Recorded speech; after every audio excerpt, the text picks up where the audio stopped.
I have obviously voiced my opinion before regarding Mr. Bilzerian and my suspicions of him. Obviously, my suspicions of Nick Fuentes. A lot of you guys have been watching this spat that's been going on online lately. I don't feel the need to pull up tweets and, kind of drag this out. That type of stuff is silly, in my opinion. But the thing that Bilzerian did recently that I thought was highly questionable in terms of strategy, which I think anybody who is supporting this effort would look at and say, yeah, that doesn't really make any sense. Of all the people, Dan Bilzerian, that you're going to attack, why are you attacking Dave Smith?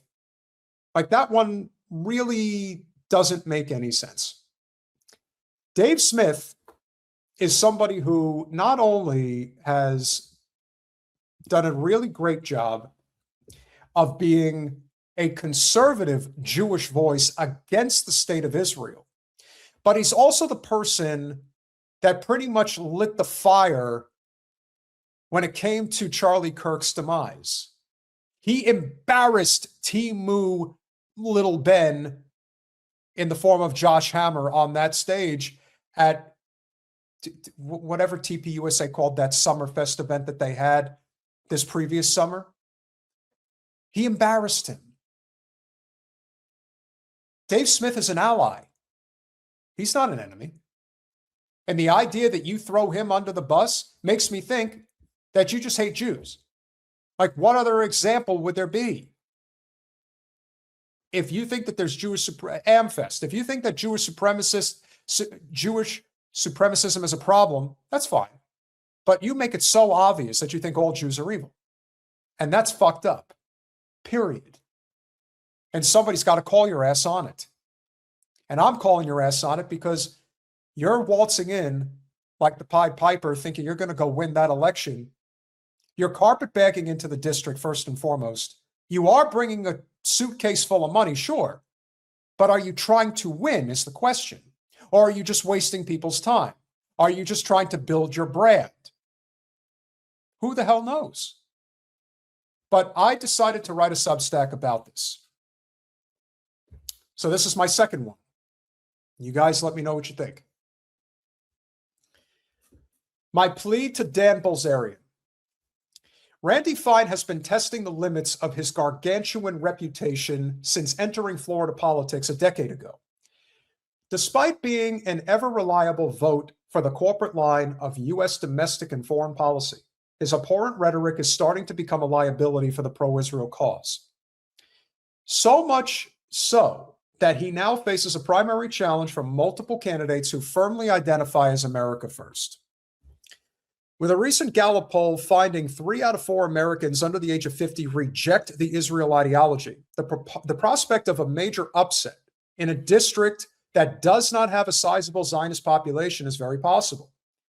Enter Dan Bilzerian, the highly opinionated, albeit highly controversial influencer who is seeking public office for the first time in a district he does not reside in. In fact, he is making his carpetbagging pilgrimage from Las Vegas to Central Florida with a gluttonous, debauchery-laden past that is a wet dream for GOP consultants looking to make a strong impression in a very conservative district. He gives them a lot of cannon fodder, that's for sure. If the goal is to unseat the rotund ogre of Capitol Hill, making Fine into any form of a sympathetic figure while having the incumbency to fall back on is a guaranteed win for him. Political rallies are usually weekend events that are intended to not only garner new support for a candidate while reaffirming current support, but it is also the most effective vehicle for organizing massive door-knocking campaigns when enthusiasm is at its highest point.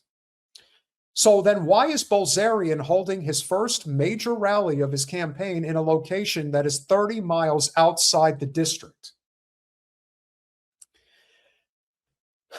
As a former congressional campaign manager who did not break bread with the corporate establishment, there were many political landmines that crossed our path and only became more profound as we garnered varying degrees of momentum.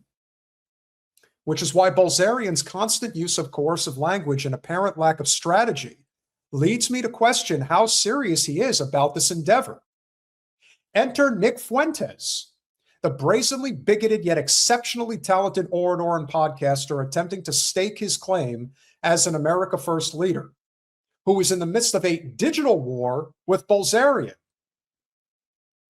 The revelation by Fuentes that Bilzerian engaged him in person with questions related to assassinating Israelis and even Ben Shapiro are not only highly disputed, but call into question what Nick's motivations are.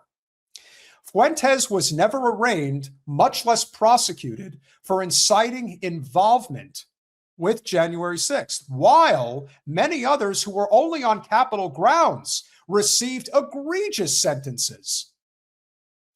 Fuentes has also been exceptionally evasive when the topic of Israel and their purported involvement in Charlie Kirk's assassination is brought up by his audience.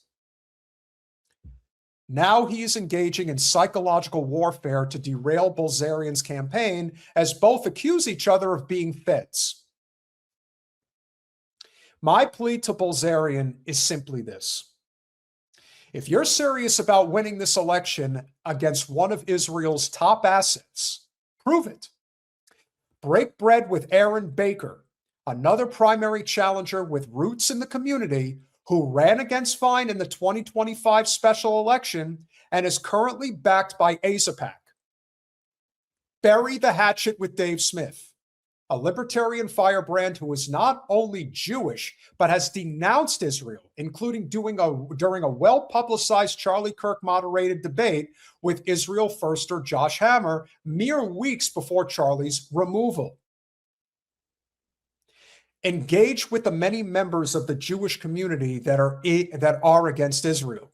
The monumental task of winning a congressional primary against a well-funded incumbent could take at least 30,000 votes and potentially millions of dollars. It is incumbent upon you to build a grassroots movement where voters are clamoring to volunteer as well as contribute financially to build the necessary infrastructure to win. The election is in 3.5 months. It is won on the ground, at the door, on the phone, in the town halls, and with a solid coalition. It is not won through viral tweets. You have the money. Do you have the fortitude to do the work and the humility to do it right?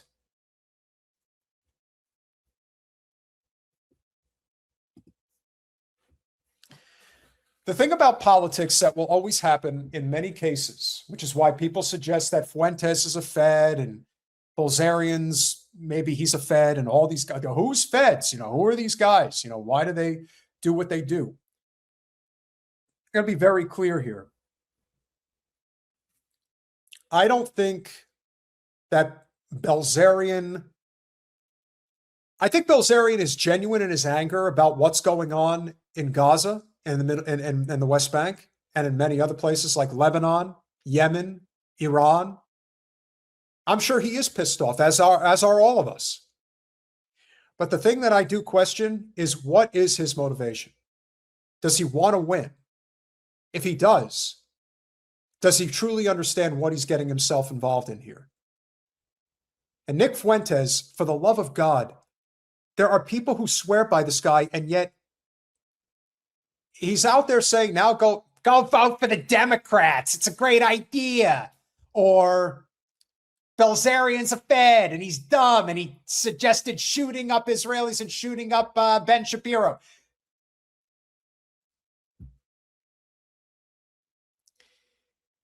If you're not on the mission, if you are not fighting the fight that needs to be fought, then you're just spinning wheels and wasting time.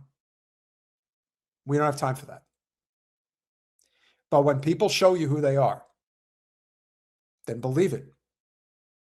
Because the more Israel loses control of the narrative, the more desperate they will get to haul in as much infrastructural support as they can from as many people as they can.